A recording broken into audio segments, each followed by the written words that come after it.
What up, good people? Mark Holmes here, and as always, I want to say thank you all for watching, commenting, subscribing, and being part of the Joe Boo Sports Report. Without you guys, as well as you ladies, what the hell kind of chicken is this?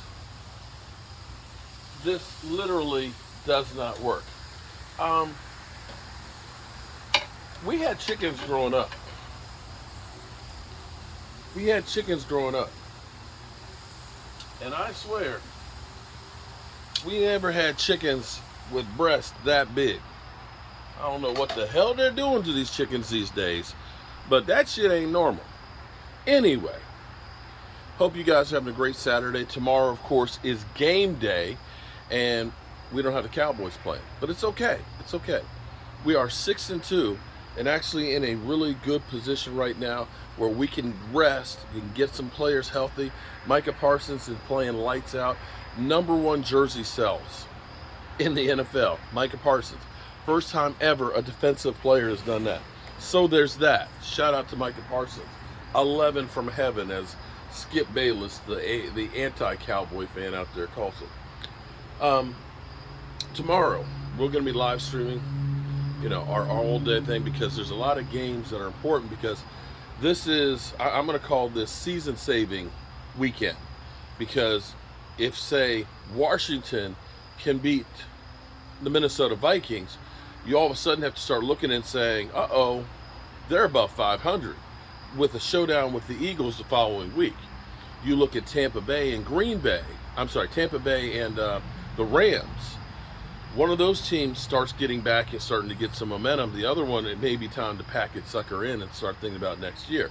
So there's a lot of games like that that are pivotable. I just messed it up. That are crucial to what goes on going forward. And we, of course, have that time off to rest. Now, for us, we've got some decisions that we're going to have to be made. And maybe this is actually a good problem to have, because we know Tyron Smith is close to return. Tyron Smith's practice window might open up after the Green Bay game. And so here's where you look at this and say, looking at our offensive line. The last 2 weeks, Connor McGovern has actually graded better than he has in the past. And that may be partially because of scheme. I'm old enough to remember how we were all killing Joe Phoeben, as offensive line coach, that we said, that guy sucks, he needs to be fired, we need to go ahead and get Marco Colombo back and stuff. But quietly, the offensive line has actually come together actually pretty well, because Terrence Steele is actually playing really, really good. And it's going to probably cost the Cowboys a good penny to keep him, because he was a rookie undrafted free agent. This is his second year in starting. He solidified the right side of the line. We know Zach Martin is playing lights out, like his usual self. But Biotish, there was talk that, maybe he could lose his position. Biotish has actually been playing pretty well. And then you get to Tyler Smith, our rookie, who has been not only, this is where the numbers are great. Shout out to Brother Roz, who pointed out to me that for all offensive linemen, not just tackles, all offensive linemen that are rookie, Tyler Smith is grading out as the 6th best. It's above average. And to get a rookie playing on the island, the toughest spot on the offensive line, and have him as the 6th best offensive lineman is freaking insane.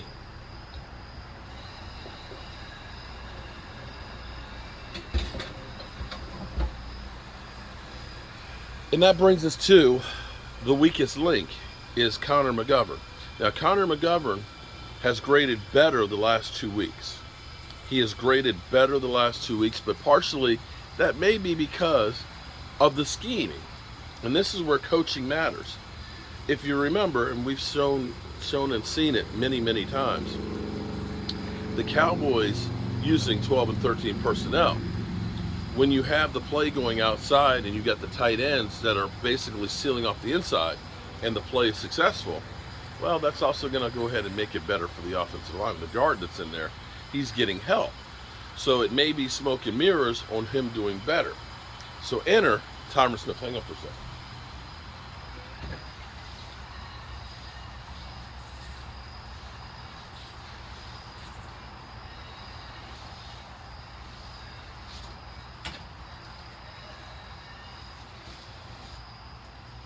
Enter All-Pro Tyron Smith, whose window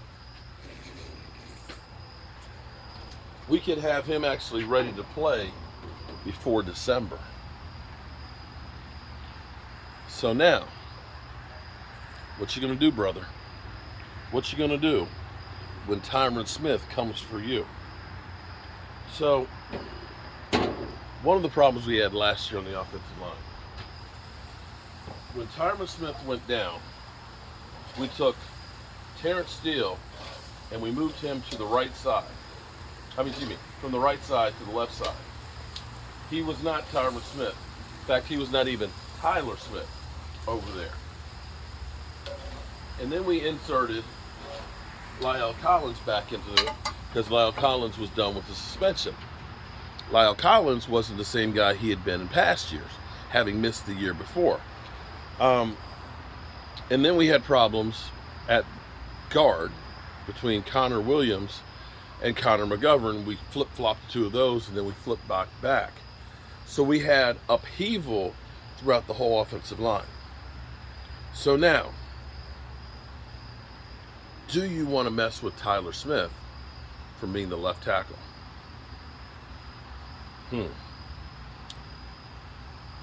you want to say, Tyron Smith, big fella, we're just going to keep you on the bench and not mess with you? Or do you look at it and say, Tyler Smith, you worked out all training camp at left guard. Even if you are not fully up to speed at left guard, you will be better than Connor Williams. Let me put Tyron Smith out there. If Tyron Smith is not the Tyron Smith that used to be, well, you can always go back. But if Tyron Smith is anything close to what he used to be, you put Tyler Smith at guard, you're going to be able to run the hell out of the rock. You're going to be road grading. That offensive line right there, if you have a fully healthy Tyron Smith, is a top 5 offensive line. Tyron Smith. Flat out. Easily. And if you could get the big fella, play those last 5 games, and be fully healthy going into the playoffs, thing we couldn't do last year was run the football. I guarantee you, we'll be able to run the football.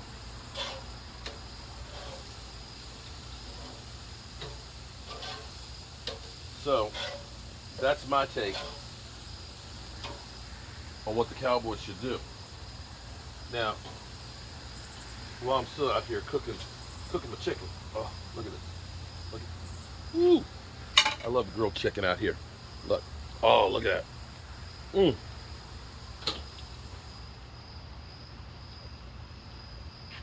you want to know what I do on this, McCormick's garlic grill mates, sprinkle some of that. Slap your mama, dill, and lime juice. Best chicken in the world. I'm telling you, best chicken in the world. Get that sucker good and hot so you sear it. It's juicy, it's flavorful, it's got a little bit of a kick. You got the garlic taste, you got your hotness. Whoa, what the hell was that? You see that shit? Bug just come fly. Something's always fucking with me. It's good chicken. Great on salad, great for making chicken salad and everything else. Anyway.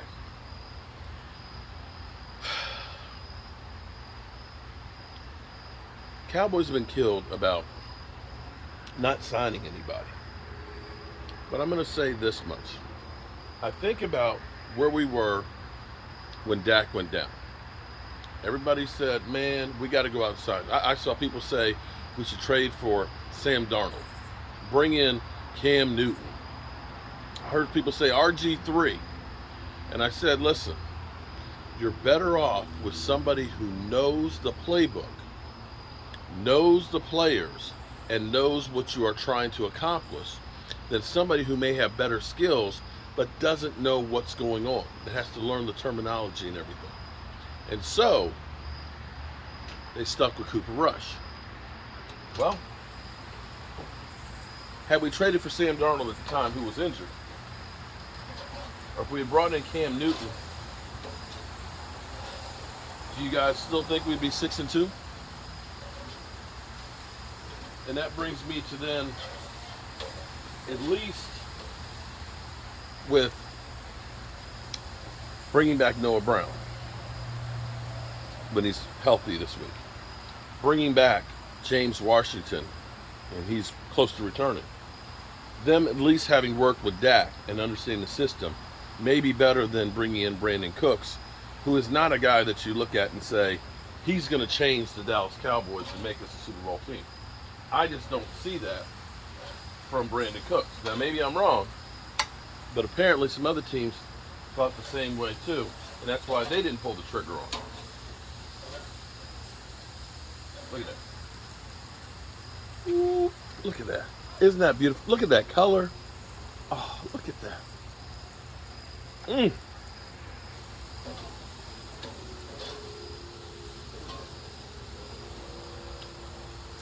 That's some good chicken. Just my thoughts here. I'm going to finish cooking this chicken, and I'm going to check out Prime Time and Game Time for their live stream. And as always, hope you guys tune in tomorrow. We'll be live streaming all day because we got to watch these games and see what's going on. See you soon.